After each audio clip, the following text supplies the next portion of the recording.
أهلا بيك. أنا عارف إن التحكم اللي طالع منك مش مقصود بيه إنك تفرض سيطرتك. هو غالبا طالع من مكان فيه خوف من حاجة أو على حد. التحكم بيدي إحساس مؤقت بالراحة والأمان، بس على المدى البعيد بيخلق مقاومة عند كل حد عايش حواليك. الشخص اللي بيتحكم بيعيش في توتر طول الوقت، وبيحس إنه شايل حمل على كتافه، وبيكون عنده خوف مستمر إن حد يغلط، وطبعا إرهاق متواصل لأنه دايما في وضع مراقبة. والشخص اللي عايش معاه بيحس بالخنقة والتقيد، وبيفقد الثقة في نفسه،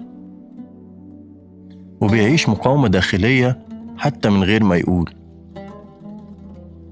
وبيحصل انسحاب تدريجي من التواصل مع الشخص اللي بيتحكم، لأنه محتاج مساحة يكون نفسه من غير ما يكون متراقب.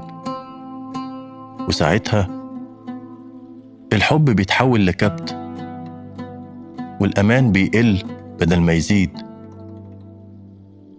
والعلاقة بتبقى مبنية على الخوف مش الحرية والاختيار. دلوقتي مهم تفهم إنك لما تسيب مساحة مش معناه إنك مهمل أو مش مهتم. ده معناه إنك واثق في نفسك وفي اللي حواليك.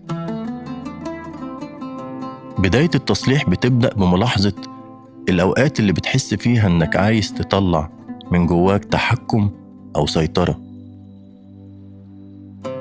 وخلي بالك، في الأول هتحس بعدم راحة، لأن تكرار التحكم من غير ما تحس كان سببه جهازك العصبي اللي كان بيحاول يخلق الأمان لنفسه عن طريق السيطرة والتحكم في المواقف وفي الناس. بس مع الوقت هتبدأ تحس بالفرق بين الحب والثقة، وبين الخوف المتنكر ورا اسم الحب، أو إنك خايف على مصلحتهم. وده هيريحك كتير، وهيعمل تغيير قوي في تعاملاتك مع كل اللي حواليك، وهتبدأ تحس بالراحة والهدوء والأمان.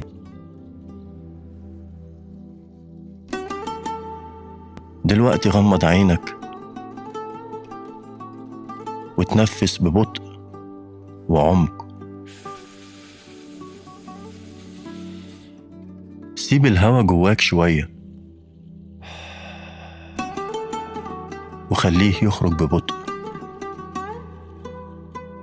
تخيل الهوا اللي بتتنفسه هو الحرية والثقة، والهوا اللي خارج واخد معاه السيطرة والتحكم والحمل اللي شايله على كتافك.